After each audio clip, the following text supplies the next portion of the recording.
During your speech, you talked about Kunan Poshpora. You know, it has been a point of contention for long. Yes. And in your speech, I could hear that you were telling so there was no mass rape in Kunan Poshpora.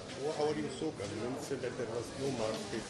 I investigated the matter. I went to the spot and I had a lot of people with me, including representatives from the army, and met a lot of and ladies also who separately met with the women there, who were alleged to have been. But you know, it's a complicated issue. And as I said in the report itself, the report is a public document, but of course it has not been revealed by the state government. But I think it has been presented in the High Court also. I had said that it requires further investigation as to how many rapes actually occurred.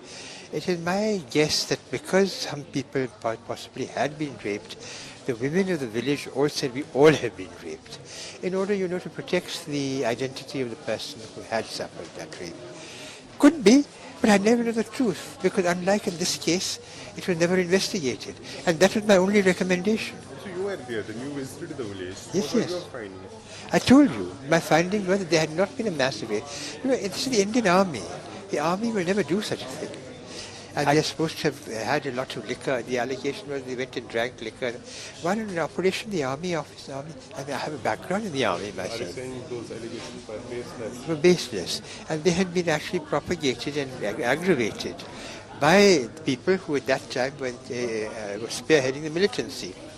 But therefore you can understand. Did you submit this in your report? Yes, of course. So what is the response of the government? So why was I'm it telling taken out you, of proportion? I'm telling you, the government and Gary Saxena, who was a friend of mine, he was the governor. I recommended to him that the thing be made public, but it was not made public.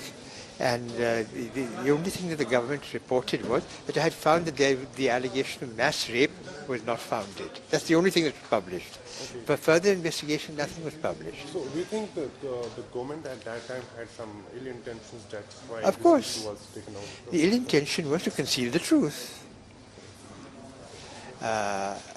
Because one thing is felt that the allegation was false, which largely also it was. The government, in its own defense, should have then said, no, we want a proper investigation which should be made public, with public participation. That should have been, that is what I had recommended to the government, and I was in government. That is why I had investigated the matter myself.